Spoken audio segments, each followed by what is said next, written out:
여러분, 성경에서 죽지 않고 하늘로 올라간 사람이 딱 2명뿐이라는 사실을 아십니까? 그중 한 사람이 바로 에녹입니다. 성경에서 죽지 않고 하늘로 올라간 사람은 단 2명뿐입니다. 열왕기하에 기록된 엘리야, 그리고 창세기에 기록된 에녹이지요. 엘리야는 불수레를 타고 회오리 바람과 함께 승천했습니다. 그 장면은 드라마틱하고 웅장했죠. 그런데 에녹은 다릅니다. 성경은 단 2절로 그의 승천을 기록합니다. 에녹이 하나님과 동행하더니 하나님이 그를 데려가심으로 세상에 있지 아니하였더라. 이 짧은 문장 뒤에 숨겨진 비밀은 무엇일까요? 왜 하나님은 수십억 인류 가운데 오직 2사람만 죽음을 건너뛰게 하셨을까요? 에녹은 창세기 5장에 따르면 365년을 살았습니다. 아담의 7대 손이자 무두셀라의 아버지였지요. 그가 살았던 시대는 대홍수 이전 인류 역사의 가장 초창기였습니다. 아담이 아직 살아있었고 에덴 동산에서 쫓겨난 이야기가 생생히 전해지던 때였지요. 에녹은 그 시대에 하나님과 동행했습니다. 동행이라는 단어가 성경에서 사용된 것은 극히 드문 일입니다. 노아도 하나님과 동행했다고 기록되어 있지만 노아는 죽었습니다. 에녹만이 죽음을 보지 않고 하늘로 옮겨졌지요. 그런데 에녹이 남긴 책이 있습니다. 에녹서라고 불리는 이 책은 타락한 천사들의 이야기를 담고 있습니다. 하늘에서 내려온 감시자들, 인간 여자들과 결합한 천사들, 그리고 그 사이에서 태어난 거인종 네필림. 에녹서는 또한 심판의 예언과 메시아의 재림에 대해 이야기합니다. 놀라운 것은 신약 성경 유다서가 이 에녹서를 직접 인용하고 있다는 사실이지요. 유다서 1장 14절부터 15절까지 에녹의 예언이 그대로 인용되어 있습니다. 그렇다면 왜 교회는 이 책을 성경에서 제외했을까요? 오늘 우리는 에녹의 삶을 처음부터 끝까지 따라가 볼 것입니다. 그가 어떻게 태어났는지, 왜 하나님과 동행하게 되었는지, 어떤 비밀을 보았는지, 그리고 어느 날 갑자기 세상에서 사라진 그 순간까지 말이지요. 에녹서에 담긴 충격적인 내용들도 함께 살펴볼 것입니다. 이 이야기는 단순한 고대의 전설이 아닙니다. 하나님과 동행한다는 것이 무엇인지, 그리고 그 동행이 어떤 결과를 가져오는지에 대한 깊은 진리가 담겨 있지요.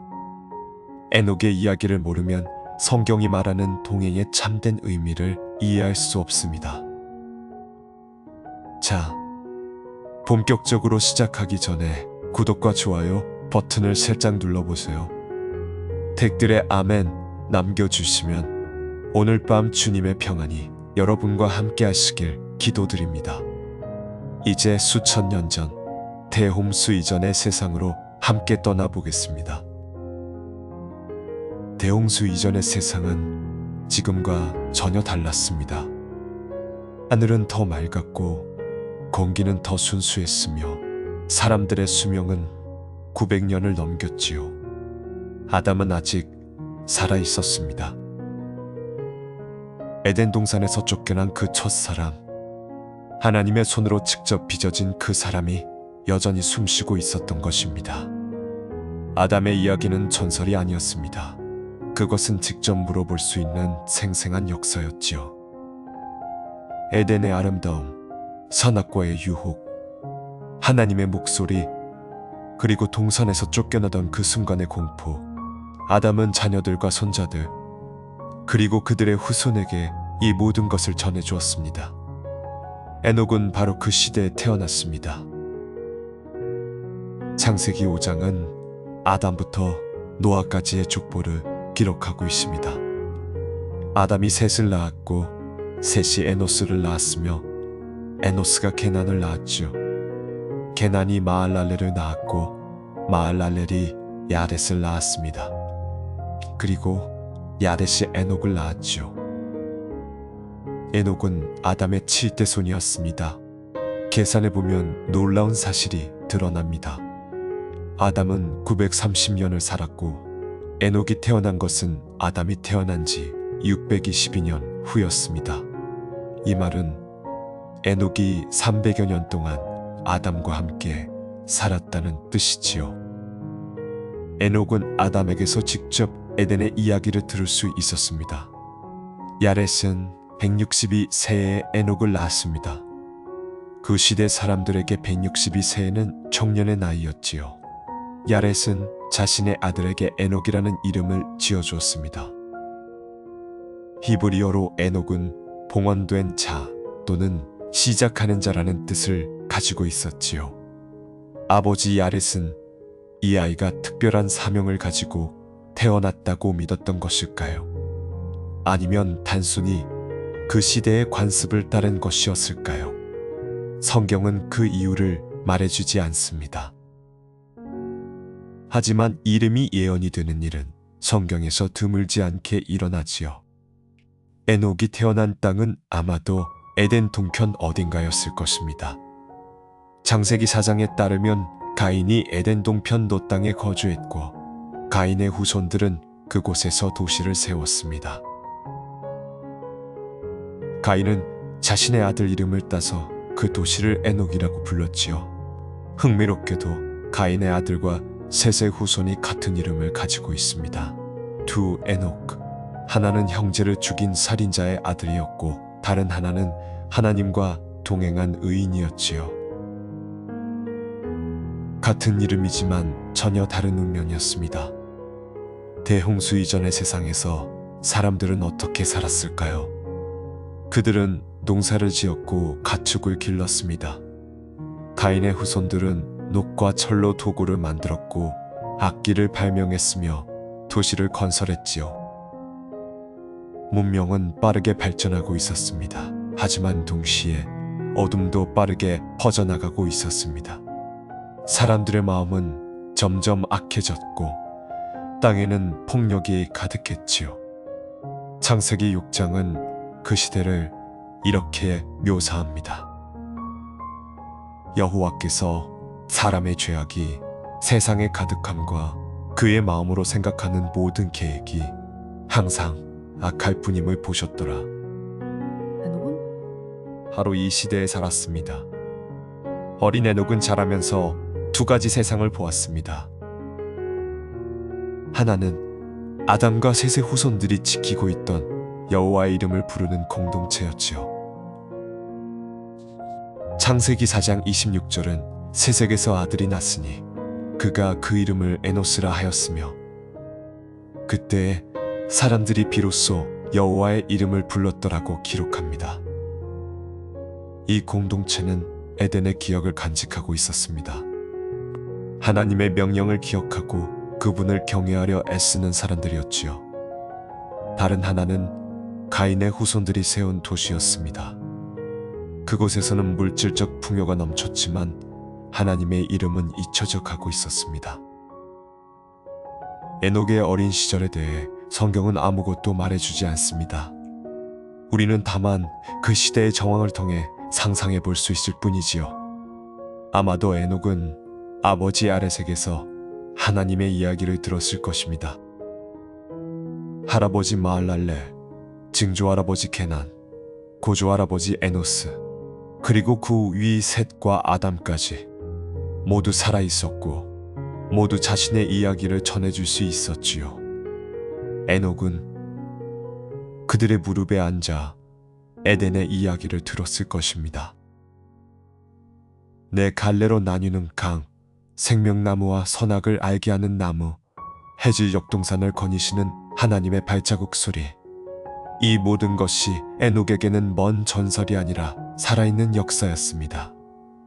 하지만 에녹이 자라면서 본 세상은 그 이야기들과 점점 멀어지고 있었습니다. 사람들은 하나님을 잊어가고 있었지요. 에덴의 기억은 희미해졌고 하나님의 명령은 무시되었습니다. 사람들은 자기 눈에 좋아 보이는 것을 쫓았고 자기 욕심대로 살았습니다. 폭력이 늘어났고 땅은 피로 물들었지요. 창세기 6장은 그 시대를 땅이 하나님 앞에 부패하여 포악함이 땅에 가득한 때라고 묘사합니다. 에녹은 이 어둠 속에서 자라났습니다.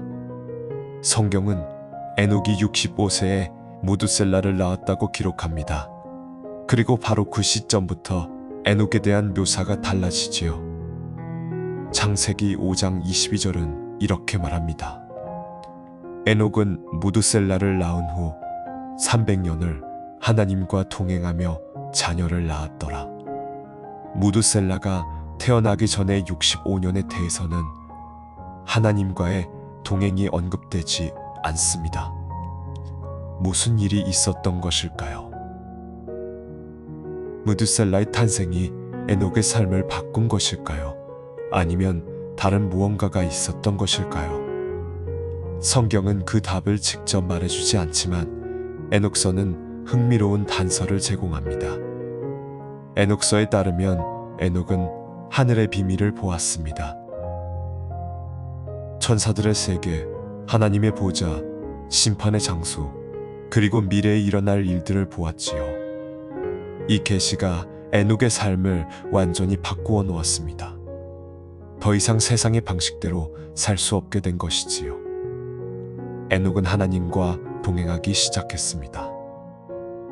동행이라는 말은 히브리어로 할라크인데 이것은 단순히 함께 걷는다는 뜻이 아닙니다. 같은 방향으로 간다, 삶의 방식을 공유한다는 의미를 담고 있지요. 에녹은 하나님의 방식대로 살기 시작했습니다. 300년 동안 매일매일 하나님과 함께 걸었습니다. 하나님과 동행한다는 것은 무엇을 의미할까요? 창세기는 이 표현을 단 두 사람에게만 사용합니다. 에녹과 노아지요. 아브라함에 대해서는 내 앞에서 행하라고 말씀하셨고 다윗에 대해서는 내 마음에 합한 자라고 하셨습니다. 하지만 동행이라는 표현은 에녹과 노아에게만 주어졌지요. 이것은 단순히 신앙이 좋았다는 말이 아닙니다. 하나님과 같은 방향으로, 같은 속도로, 같은 목적을 향해 걸었다는 뜻이지요. 에녹은 그런 삶을 300년 동안 살았습니다. 에녹이 무두셀라를 낳고 나서 삶이 변했다는 것은 의미심장합니다. 무두셀라라는 이름 자체가 예언을 담고 있기 때문이지요. 히브리어로 무두셀라는 그가 죽으면 심판이 온다는 뜻입니다. 놀랍게도 무두셀라는 성경에서 가장 오래 산 사람으로 기록되어 있습니다. 969년을 살았지요. 그리고 그가 죽은 해에 정확히 대홍수가 시작되었습니다. 하나님은 에녹에게 아들을 주시면서 동시에 심판의 예언을 주셨던 것입니다. 무두셀라가 살아있는 동안은 심판이 유예된다는 표시였지요. 에녹은 아들의 이름에 담긴 의미를 알았을 것입니다. 그래서 더욱 절박하게 하나님과 동행했겠지요. 심판이 온다는 것을 알았기에 사람들에게 경고해야 했습니다. 에녹서는 에녹이 예언자로서 활동했다고 기록합니다. 그는 사람들에게 하나님의 심판을 경고했고 회개를 촉구했지요. 유다서 1장 14절에서 15절은 에녹의 예언을 인용합니다. 아담의 7대손 에녹이 이 사람들에 대하여도 예언하여 이르되 보라, 주께서 그 수만의 거룩한 자와 함께 임하셨나니 이는 밑사람을 심판하사 모든 경건하지 않은 자가 경건하지 않게 행한 모든 경건하지 않은 일과 경건하지 않은 죄인들이 주께 거슬러 한 모든 거친 말로 말미암아 그들을 정죄하려 하심이라. 에녹의 예언은 단순하지 않았습니다. 그것은 하나님의 심판에 대한 경고였지요. 경건하지 않은 자들, 경건하지 않은 행위들, 경건하지 않은 말들. 에녹은 이 모든 것이 심판받을 것이라고 선포했습니다. 그 시대 사람들에게 이것은 불편한 메시지였지요. 사람들은 자기 방식대로 살고 싶어 했습니다. 하나님의 명령은 잊어버리고 자기 욕심대로 살고 싶어 했지요. 에녹의 경고는 그들의 양심을 찔렀고 그들은 에녹을 미워했습니다. 하지만 에녹은 멈추지 않았습니다. 300년 동안 그는 하나님과 동행하며 예언했지요. 아침에 일어나면 하나님과 대화했고 일하는 동안에도 하나님을 생각했습니다. 저녁이 되어 잠자리에 들 때도 하나님께 기도했지요. 그의 삶 전체가 하나님과의 동행이었습니다. 먹는 것, 마시는 것, 자녀를 키우는 것, 이웃과 대화하는 것, 모든 것이 하나님과 함께하는 것이었지요. 이것이 바로 동행의 의미입니다. 에녹서는 에녹이 하늘로 여행했다고. 그는 천사들의 인도를 받아 하늘의 비밀을 보았지요. 하나님의 보좌를 보았고 천사들의 찬양을 들었습니다. 의로운 자들이 받을 상급과 악한 자들이 받을 형벌을 보았지요. 이 경험은 에녹을 완전히 다른 사람으로 만들었습니다. 하늘을 본 사람은 땅의 것들에 더 이상 마음을 빼앗기지 않습니다.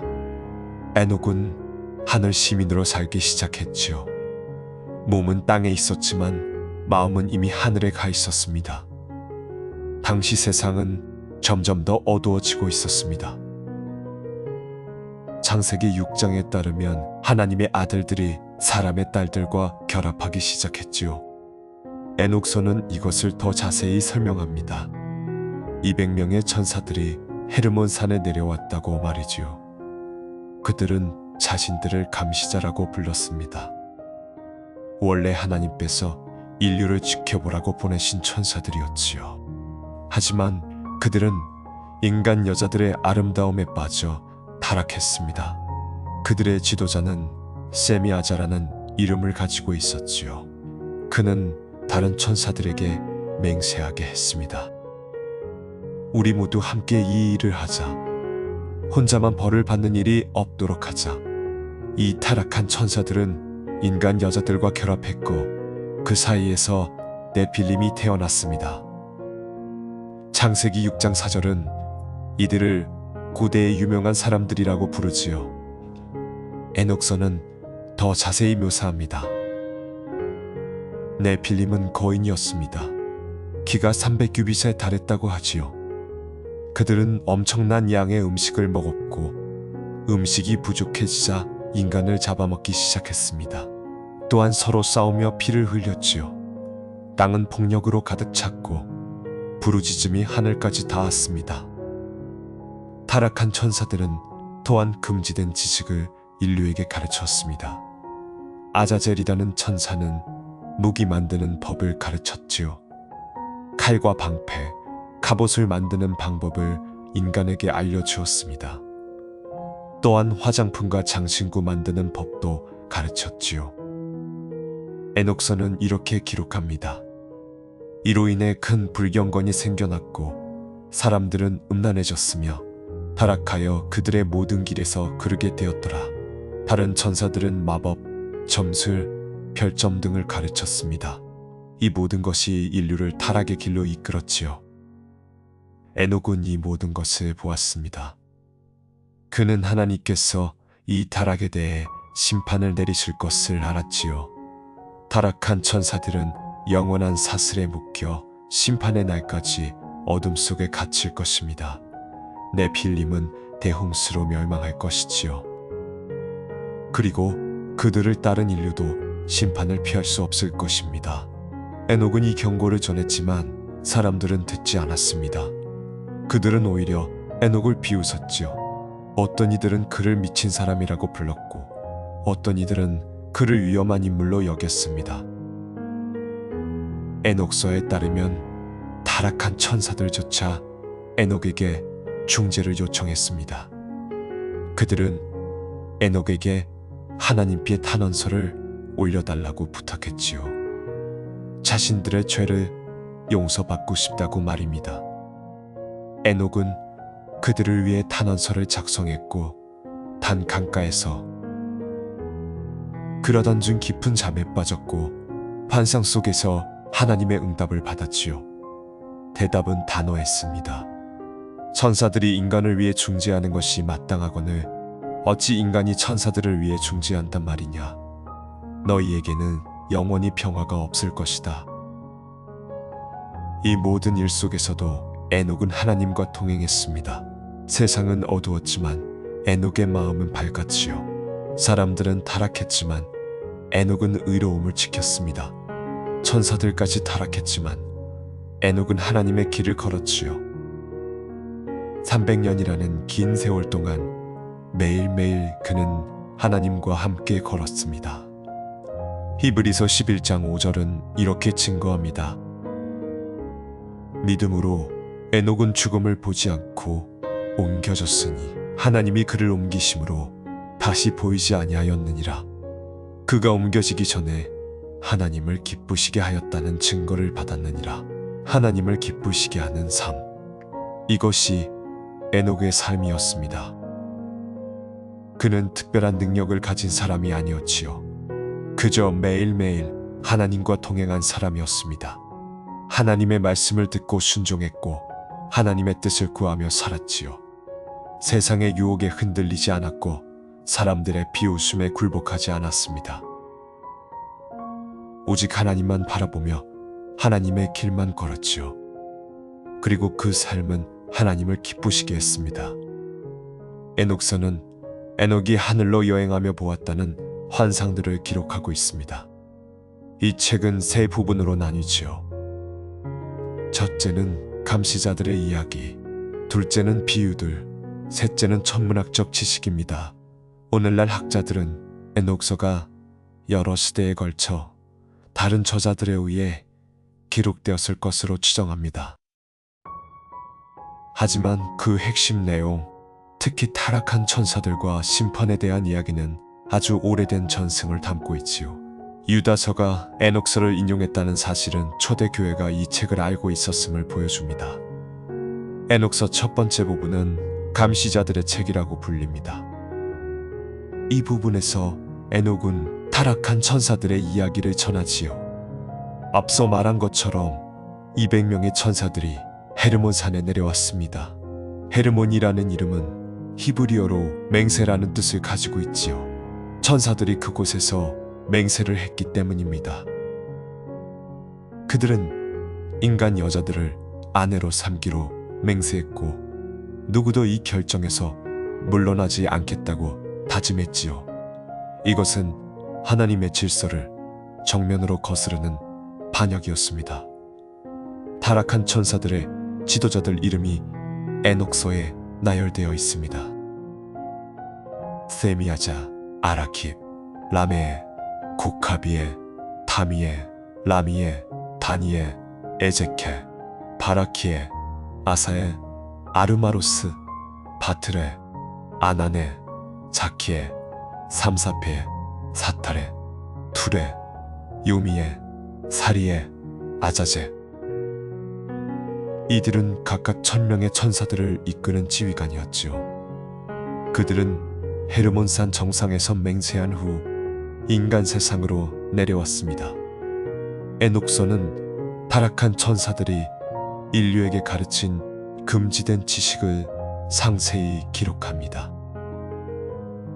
아자젤은 사람들에게 칼과 단검과 방패와 흉감 만드는 것을 가르쳤고 그 땅에서 금속을 캐내는 법과 금과 은으로 장신구 만드는 법을 알려주었지요. 여자들에게는 눈 화장하는 법과 보석으로 몸을 꾸미는 법을 가르쳤습니다.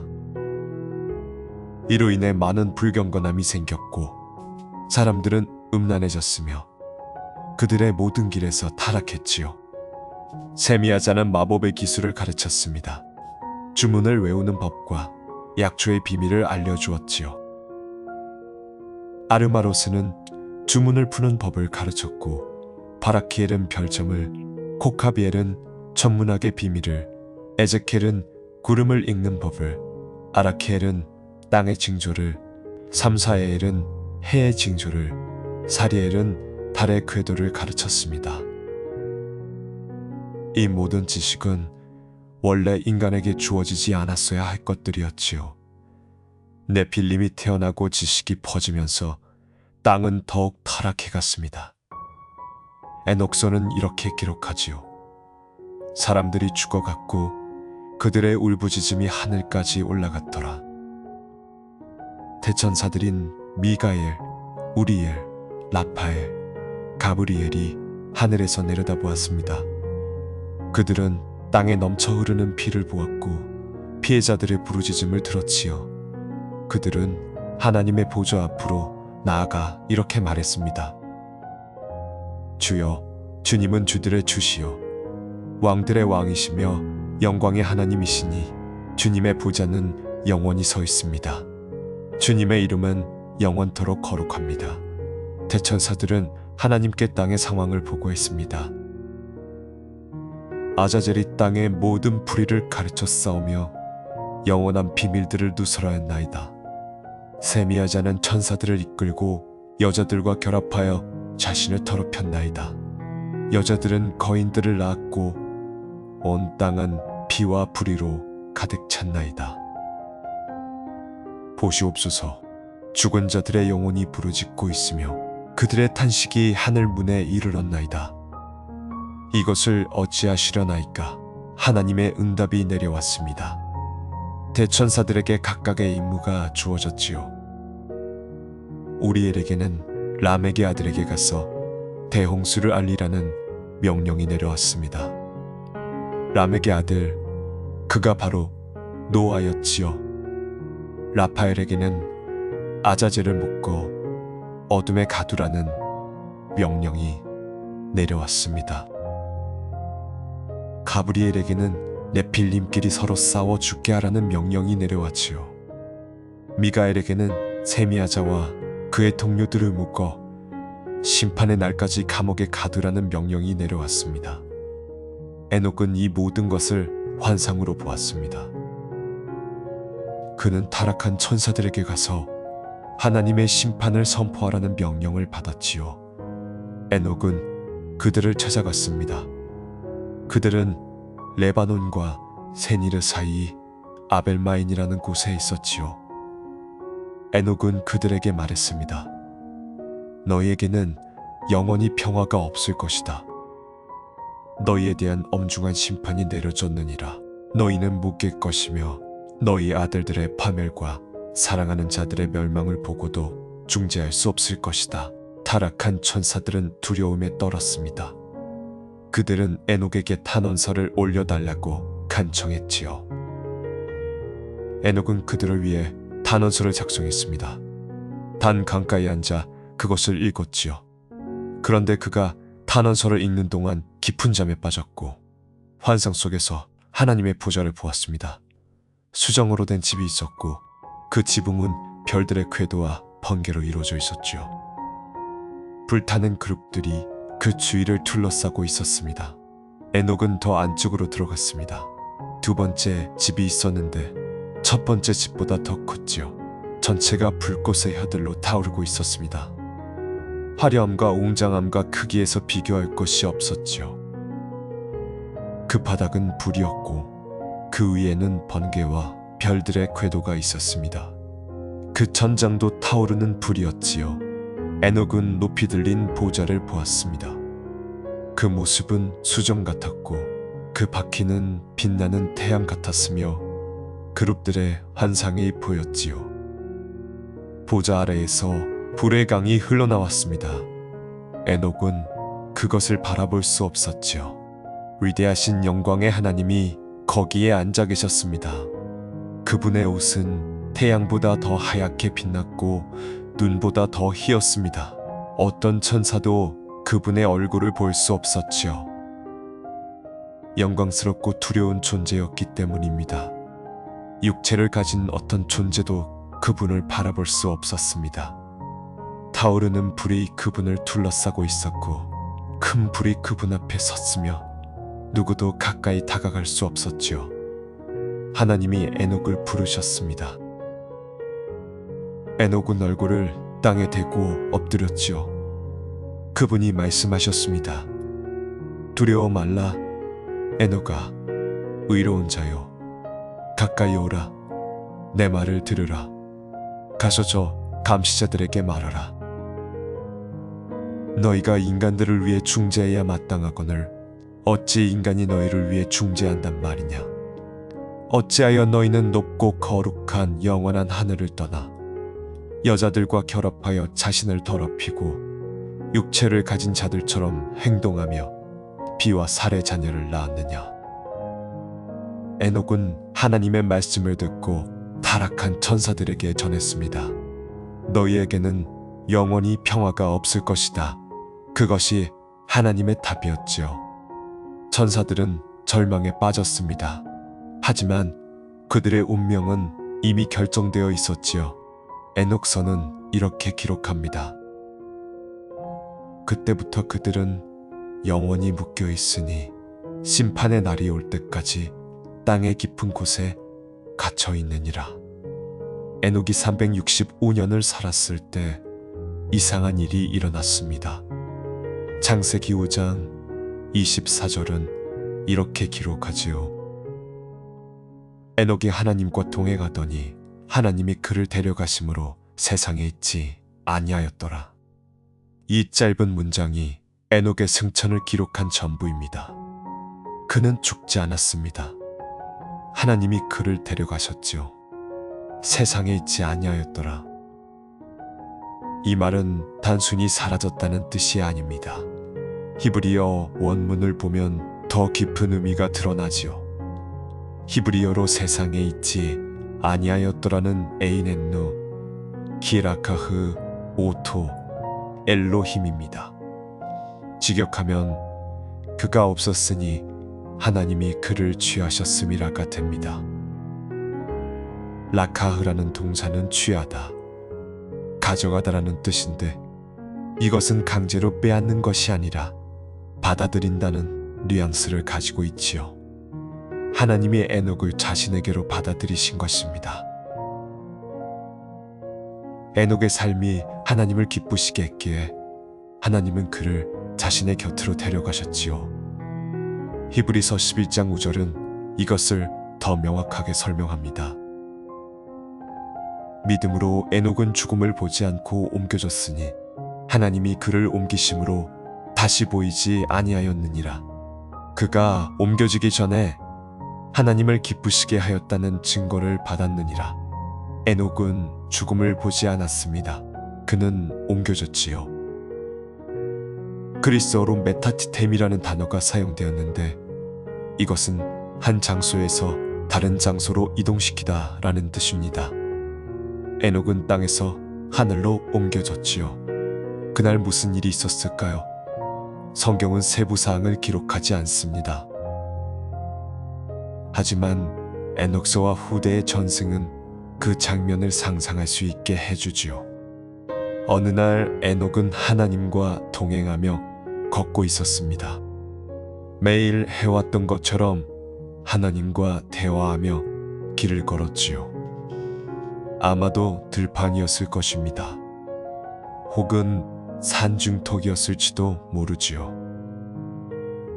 에녹은 하나님의 임재를 느끼며 걸었습니다. 그때 무언가 달라졌습니다. 하나님의 임재가 점점 더 강해졌지요.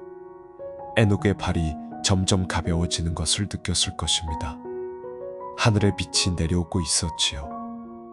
눈부신 빛, 따뜻한 빛이었습니다. 에녹은 두렵지 않았습니다. 오히려 평화로웠지요. 300년 동안 매일 걸어온 그 동행의 끝이 어디인지 알고 있었기 때문입니다. 에녹의 몸이 땅에서 떠오르기 시작했습니다. 그는 뒤를 돌아보았을 것입니다. 자녀들, 손자들, 증손자들이 있었지요. 무두셀라가 있었습니다. 아들 무두셀라.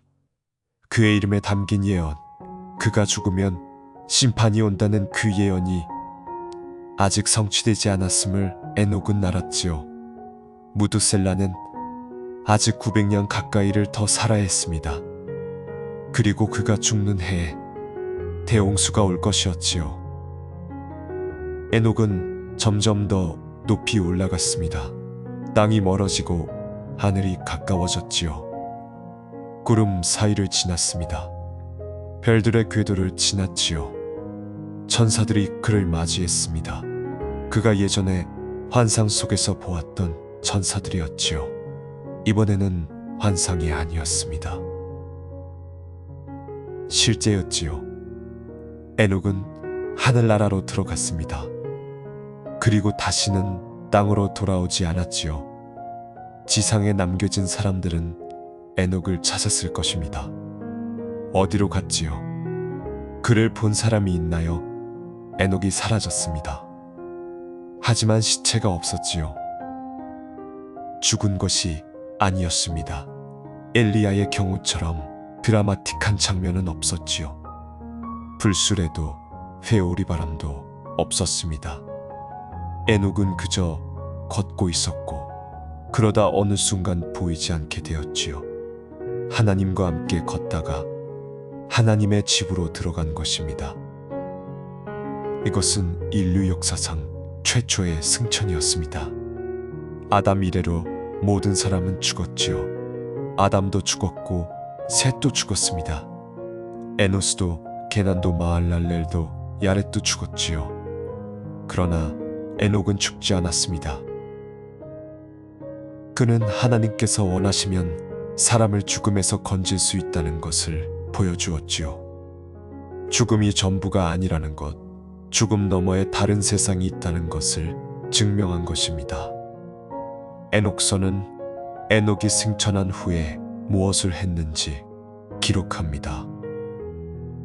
그는 하늘에서 의로운 자들의 서기관이 되었지요. 그는 인간들의 행위를 기록하고 심판의 날에 그것이 증거로 사용될 것이라고 했습니다. 에녹은 또한 메시아의 비밀을 보았지요. 에녹서 비유의 책에는 인자라고 불리는 존재가 등장합니다. 이 인자는 심판의 날에 와서 악인들을 심판하고 의인들을 구원할 것이지요. 에녹서 46장은 이렇게 기록합니다. 거기서 나는 영광의 머리 곧 만세 전부터 있었던 분을 보았느니라. 그의 머리는 양털처럼 희고 그와 함께 또 다른 분이 계셨으니 그 모습은 사람의 모습 같았고 그 얼굴은 은혜로 충만하여 거룩한 천사들 같았느니라. 나는 그 천사 곧 나와 함께 했던 천사에게 물었노라. 이 인자가 누구이며 만세 전부터 있었던 그분과 함께 있는 이유가 무엇이오니까? 그가 대답하여 말했느니라. 이는 의를 가진 인자요 의가 그와 함께 거하며 그가 숨겨진 모든 것을 드러내시리니 만군의 주께서 그를 선택하셨음이라.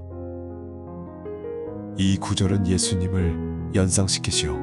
다니엘서 7장의 인자 환상과도 매우 유사합니다. 에녹은 메시아를 보았던 것일까요? 초대교회는 에녹서의 이 구절들을 주목했습니다. 그러나 동시에 에녹서에는 정경으로 받아들이기 어려운 내용들도 있었지요. 특히 타락한 천사들에 대한 상세한 묘사, 천문학적 지식, 그리고 일부 신학적으로 논란이 되는 구절들이 문제가 되었습니다. 에녹의 승천은 희망의 메시지를 담고 있습니다. 죽음이 끝이 아니라는 것. 하나님과 동행하는 삶은 결국 하나님의 품으로 이어진다는 것을 보여주지요. 에녹은 특별한 능력을 가진 사람이 아니었습니다. 그는 그저 하나님과 함께 걸었을 뿐이지요. 매일매일 300년 동안 한결같이 하나님과 동행했습니다. 그리고 그 동행은 영원으로 이어졌지요. 그런데 여기서 한 가지 질문이 생깁니다. 왜 365년이었을까요? 성경에 기록된 다른 족장들은 모두 900년 가까이 살았습니다. 아담은 930년, 셋은 912년, 에노스는 905년, 게나는 910년, 마할랄렐은 895년, 야렛은 962년을 살았지요. 무두셀라는 969년으로 가장 오래 살았습니다. 그런데 에녹은 365년만 살았지요. 365라는 숫자는 의미심장합니다. 1년의 날수와 같지요. 에녹은 한 해의 날수만큼 살다가 하늘로 올라갔습니다. 마치 완전한 한 해, 완전한 시간의 순환을 상징하는 것 같지요. 어떤 학자들은 이것이 에녹서에 나오는 천문학적 지식과 관련이 있다고 봅니다. 에녹서는 해와 달의 운행, 계절의 변화, 별들의 궤도에 대해 상세히 기록하고 있지요. 에녹은 시간의 비밀을 알았던 사람이었습니다. 그날 에녹이 승천했을 때 땅에 남은 사람들은 무슨 생각을 했을까요? 아마도 그들은 놀랐을 것입니다. 두려웠을 수도 있지요. 하지만 동시에 희망을 보았을 것입니다. 에녹의 삶은 하나님과 동행하는 것이 가능하다는 증거였지요. 그의 승천은 하나님이 그런 삶을 기뻐하신다는 증거였습니다. 죽음 너머에 다른 세상이 있다는 증거였지요. 에녹은 사라졌지만 그의 영향은 남았습니다. 그의 아들 무드셀라가 있었지요. 무드셀라는 라멕을 낳았고 라멕은 노아를 낳았습니다. 노아도 에녹처럼 하나님과 동행했다고 기록되어 있지요. 에녹의 유산이 손자의 손자에게까지 이어진 것입니다. 그리고 노아는 대홍수에서 인류를 구했지요. 에녹의 동행이 인류의 구원으로 이어진 것입니다. 에녹의 이야기는 여기서 끝나지 않습니다. 그가 남긴 책 에녹서가 있지요. 이 책은 수천 년 동안 일으켜왔습니다. 때로는 존경받고 때로는 금지되었지요. 오늘날에도 에티오피아 점교회는 에녹서를 정경으로 인정합니다. 반면 대부분의 개신교와 가톨릭은 외경으로 분류하지요. 그렇다면 에녹서에는 대체 무엇이 담겨 있을까요? 왜 어떤 교회는 이 책을 받아들이고 다른 교회는 거부할까요? 에녹서는 오랜 역사를 가진 책입니다. 학자들은 이 책이 기원전 3세기에서 1세기 사이에 기록되었을 것으로 추정합니다. 물론 에녹이 직접 쓴 것이 아니지요. 에녹의 이름으로 전해 내려온 전승을 후대 사람들이 기록한 것입니다. 이것을 유서라고 비난하는 사람도 있지만 고대에는 흔한 관행이었지요. 솔로몬의 이름으로 전해 내려온 지혜서도 있고 모세의 이름으로 전해진 책들도 있습니다. 에녹서는 크게 5부분으로 나뉩니다. 첫째는 감시자들의 책으로 타락한 천사들의 이야기를 담고 있지요. 둘째는 비유의 책으로 인자에 대한 예언과 심판의 환상을 담고 있습니다. 셋째는 천문학의 책으로 해와 달과 별들의 운행에 대한 지식을 담고 있지요. 넷째는 꿈, 환상의 책으로 세계 역사를 동물들의 비유로 묘사합니다. 다섯째는 에녹의 서신으로 의로운 자들과 죄인들에 대한 축복과 저주를 담고 있지요. 감시자들의 책은 앞서 자세히 살펴보았습니다. 200명의 천사들이 헤르몬 산에 내려와 인간 여자들과 결합했지요. 네필림이 태어났고 금지된 지식이 퍼졌습니다. 하나님이 심판을 선포하셨고 대천사들이 명령을 수행했죠. 이 이야기는 창세기 6장을 확장한 것입니다. 창세기가 몇 절로 요약한 내용을 에녹서는 수십 장에 걸쳐 상세히 기록하지요. 비유의 책은 가장 논쟁적인 부분입니다. 여기에 인자라고 불리는 존재가 등장하지요. 이 인자는 만세 전부터 있었고 심판의 날에 와서 왕좌에 앉을 것입니다. 악인들은 그 앞에서 심판받고 의인들은 영생을 얻게 되지요. 에녹서 62장은 이렇게 말합니다. 그날에 만군의 주께서 그들 위에 왕좌를 정하시리니 그가 그의 입으로 모든 죄인들을 심판하시고 멸하시리라. 이 인자가 누구인지에 대해 학자들의 견해가 나뉩니다. 어떤 학자들은 이것이 메시아에 대한 예언이라고 봅니다. 예수님이 자신을 인자라고 부르신 것과 연결지지요. 다른 학자들은 이것이 나중에 기독교의 영향을 받아 첨가된 부분이라고 주장합니다. 에녹서 비유의 책에 기록된 정확한 연대를 알 수 없기 때문에 이 논쟁은 계속되고 있지요. 천문학의 책은 또 다른 논쟁의 대상입니다. 이 부분에서 에녹은 천사, 우리엘에게 해와 달의 운행, 계절의 변화, 별들의 궤도에 대한 지식을 받습니다. 에녹서는 1년이 364일이라고 말하지요. 이것은 당시 바빌론 달력과 다릅니다. 바빌론 달력은 음력을 기준으로 했고 1년이 354일 정도였지요. 에녹서의 태양력은 후대 유대 종파들 사이에서 논쟁의 대상이 되었습니다. 군란에서 발견된 사해문서에 에녹서 사본이 포함되어 있었습니다. 이것은 에녹서가 기원전 2세기에 이미 널리 읽혔다는 증거이지요. 군란 공동체는 에녹서를 매우 존경했던 것으로 보입니다. 여러 개의 사본이 발견되었지요. 흥미롭게도 군란 공동체도 태양력을 사용했습니다. 에녹서의 달력과 같은 체계였지요. 그렇다면 초대교회는 에녹서를 어떻게 보았을까요? 유다서가 에녹서를 직접 인용한다는 것은 이미 말씀드렸습니다. 유다서 1장 14절에서 15절은 에녹서 1장 9절을 거의 그대로 인용하지요. 아담의 7대 손 에녹이 이 사람들에 대하여도 예언하여 이르되 보라 주께서 그 수만의 거룩한 자와 함께 임하셨나니 이것은 신약 성경이 에녹서를 알고 있었고 어느 정도 권위를 인정했다는 증거입니다. 베드로 후서 2장도 타락한 천사들에 대해 언급합니다.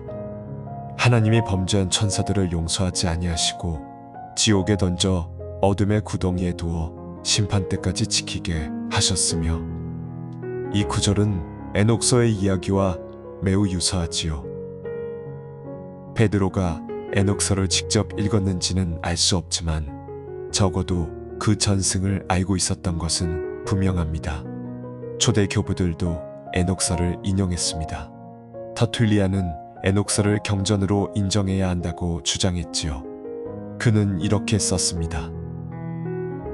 에녹의 글이 유다서에 인용되었으니 그 권위를 인정해야 마땅하다. 비록 유대인들이 이 책을 정경에서 제외했지만 그것은 이 책이 너무 많은 그리스도에 대한 예언을 담고 있기 때문이다. 터툴리안의 주장은 흥미롭지요. 에녹서가 메시아에 대한 예언을 담고 있기 때문에 유대인들이 거부했다는 것입니다. 하지만 다른 교부들은 다른 견해를 가지고 있었습니다. 오리게네스는 에녹서에 대해 조심스러운 태도를 보였지요. 아우구스티누스는 에녹서가 너무 오래되어 진위를 확인할 수 없다고 했습니다. 히에로니무스는 에녹서를 외경으로 분류했지요. 점차 서방교회에서 에녹서의 권위는 약해졌습니다. 4세기의 정경이 확정될 때 에녹서는 제외되었습니다. 그 이유는 무엇이었을까요? 여러 가지 요인이 있었지요. 첫째, 저자의 문제입니다. 에녹이 직접 쓴 것이 아니라 후대에 기록된 것이 분명했지요. 둘째, 내용의 문제입니다. 타락한 천사들에 대한 상세한 묘사, 천문학적 지식, 일부 신학적으로 논란이 되는 구절들이 있었지요. 셋째, 전승의 문제입니다. 에녹서의 히브리어나 아람어 원본이 사라지고 번역본만 남았지요. 에녹서는 서방에서 거의 잊혀졌습니다. 수세기 동안 이 책은 전설로만 남아 있었지요. 그러다가 18세기에 놀라운 발견이 이루어졌습니다. 스코틀랜드의 탐험가 제임스 프루스가 에티오피아에서 에녹서 4번을 발견한 것이지요. 에티오피아 정교회는 에녹서를 정경으로 보존하고 있었습니다. 그들은 이 책을 개조어로 번역하여 수천 년 동안 읽어왔지요. 이 발견은 학계에 큰 충격을 주었습니다. 전설로만 알려졌던 에녹서가 실제했던 것이지요. 이후 사해문서에서 에녹서의 아람어 단편들이 발견되면서 이 책의 고대성이 확인되었습니다. 에녹서는 단순한 위서가 아니라 고대 유대교의 중요한 문헌이었지요.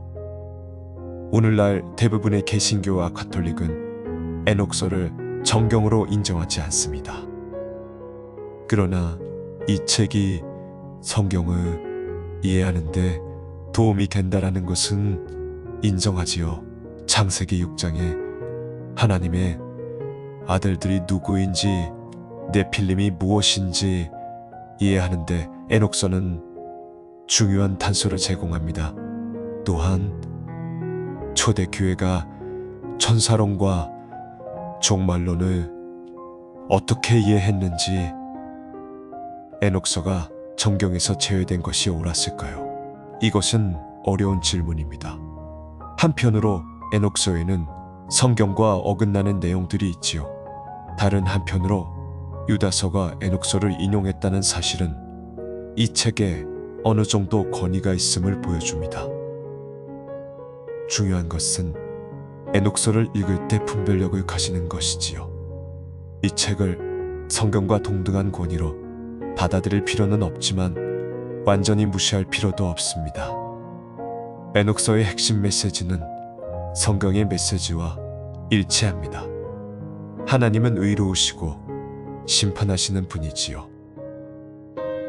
악은 반드시 심판받고 의인은 구원받습니다. 메시아가 오셔서 하나님 나라를 세우실 것이지요. 이 메시지는 에녹서에도 있고 성경에도 있습니다. 에녹서는 이 메시지를 다른 방식으로 더 자세하게, 더 생생하게 전하고 있을 뿐이지요. 에녹의 이야기는 단순한 고대의 전설이 아닙니다. 그것은 오늘을 사는 우리에게 중요한 메시지를 전하지요. 하나님과 동행하는 삶이 가능하다는 것, 그리고 그 동행은 영원으로 이어진다는 것입니다. 에녹은 특별한 사람이 아니었습니다. 그는 그저 매일매일 하나님과 함께 걸었을 뿐이지요. 히브리서 11장 6절은 이렇게 말합니다. 믿음이 없이는 하나님을 기쁘시게 하지 못하나니 하나님께 나아가는 자는 반드시 그가 계신 것과 또한 그가 자기를 찾는 자들에게 상 주시는 이심을 믿어야 할지니라. 에녹은 믿음으로 살았습니다. 그는 하나님이 계신다는 것을 믿었고 하나님이 자신을 찾는 자들에게 상 주신다는 것을 믿었지요. 그 믿음이 그를 하늘로 이끌었습니다. 에녹의 시대는 매우 악했습니다. 사람들의 마음이 항상 악했고 폭력이 땅에 가득했지요. 천사들까지 타락했습니다. 그런 시대에 에녹은 하나님과 동행했지요. 주변 환경이 아무리 악해도 한 사람은 의롭게 살 수 있습니다. 모든 사람이 타락해도 한 사람은 하나님과 함께 걸을 수 있지요. 에녹은 그것을 보여주었습니다. 동행이라는 단어에 주목해 봅시다. 동행은 같은 방향으로 간다는 뜻이지요. 하나님과 동행하려면 하나님이 가시는 방향으로 가야 합니다. 내가 가고 싶은 방향이 아니라 하나님이 원하시는 방향으로 가야 하지요. 내 뜻이 아니라 하나님의 뜻을 따라야 합니다. 에녹은 300년 동안 그렇게 살았습니다. 동행은 또한 함께 간다는 뜻입니다. 혼자 가는 것이 아니라 하나님과 함께 가는 것이지요. 힘든 일이 있어도 하나님이 함께 하시니 두렵지 않습니다. 앞길이 보이지 않아도 하나님이 인도하시니 걱정되지 않지요. 에녹은 그런 동행의 삶을 살았습니다. 에녹은 죽음을 보지 않았습니다. 하나님이 그를 데려가셨지요. 이것은 무엇을 의미할까요? 물론 우리 대부분은 에녹처럼 승천하지 않을 것입니다. 그러나 에녹의 이야기는 죽음이 끝이 아니라는 희망을 줍니다. 하나님과 동행하는 삶은 무덤에서 끝나지 않지요. 그것은 영원으로 이어집니다. 예수님은 나는 부활이요 생명이니 나를 믿는 자는 죽어도 살겠고 무릇 살아서 나를 믿는 자는 영원히 죽지 아니하리니. 요한복음 11장 25절에서 26절의 말씀이지요. 에녹이 하나님과 동행하여 죽음을 보지 않은 것처럼 예수님을 믿는 자도 영원히 죽지 않습니다. 몸은 죽어도 영혼은 살아서 하나님의 나라에 들어가지요. 에녹은 또한 심판을 경고했습니다. 유다서가 인용한 그의 예언을 다시 보지요. 보라, 주께서 그 수만의 거룩한 자와 함께 임하셨나니 이는 윗사람을 심판하사 모든 경건하지 않은 자가 경건하지 않게 행한 모든 경건하지 않은 일과 경건하지 않은 죄인들이 주께 거슬러 한 모든 거친 말로 말미암아 그들을 정죄하려 하심이라. 이 예언은 아직 완전히 성취되지 않았습니다. 주님이 재림하실 때 성취될 것이지요. 에녹의 경고는 오늘 우리에게도 해당됩니다. 심판이 올 것입니다. 하나님은 의로우신 분이시고 악을 심판하시는 분이시지요. 경건하지 않은 행위, 경건하지 않은 말, 경건하지 않은 삶은 심판받을 것입니다. 그러나 동시에 구원의 길이 열려 있습니다. 예수 그리스도를 믿고 하나님과 동행하는 자는 심판에서 건짐을 받지요. 에녹의 아들 무두셀라의 이름이 무엇을 의미하는지 기억하십니까? 그가 죽으면 심판이 온다는 뜻이지요. 무두셀라는 969년을 살았습니다. 성경에서 가장 오래 산 사람이지요. 이것은 하나님의 인내를 보여줍니다. 하나님은 심판을 서두르지 않으셨습니다. 사람들이 회개할 시간을 주셨지요. 무두셀라가 살아있는 동안 심판은 유예되었습니다. 베드로후서 3장 9절은 이렇게 말합니다. 주께서는 자기의 약속에 대해 어떤 이들이 더디다고 생각하는 것처럼 더디게 하지 아니하시고 오직 너희를 대하여 오래 참으사 아무도 멸망하지 아니하고 다 회개하기에 이르기를 원하시느니라. 무두셀라의 긴 수명은 하나님의 오래 참으심의 상징입니다. 심판은 분명히 올 것이지만 하나님은 사람들이 회개하기를 원하시지요. 에녹서에 대해 어떻게 생각해야 할까요? 이 책이 정경은 아니지만 완전히 무시할 필요도 없습니다. 에녹서는 고대 유대인들이 천사와 악마, 심판과 구원, 메시아와 종말에 대해 어떻게 생각했는지 보여줍니다. 이 배경 지식은 신약 성경을 이해하는 데 도움이 되지요. 유다서와 베드로 후서의 일부 구절은 에녹서의 전승을 알아야 더 잘 이해됩니다. 동시에 에녹서를 읽을 때는 분별력이 필요합니다. 이 책의 모든 내용을 그대로 믿을 필요는 없지요. 성경과 어긋나는 부분이 있다면 성경을 따라야 합니다. 에녹서는 참고 자료일 뿐 신앙의 표준은 아닙니다. 신앙의 표준은 오직 성경이지요. 에녹의 이야기에서 가장 중요한 것은 역시 동행입니다. 에녹이 하나님과 동행하더니 하나님이 그를 데려가심으로 세상에 있지 아니하였더라. 이 한 문장이 에녹의 삶 전체를 요약합니다. 동행, 그리고 영원. 하나님과 동행하는 삶은 영원으로 이어지지요. 오늘 우리도 에녹처럼 살 수 있습니다. 매일 아침 일어나서 하나님과 대화하고 하루 종일 하나님을 생각하며 저녁에 잠들기 전 하나님께 감사하는 삶.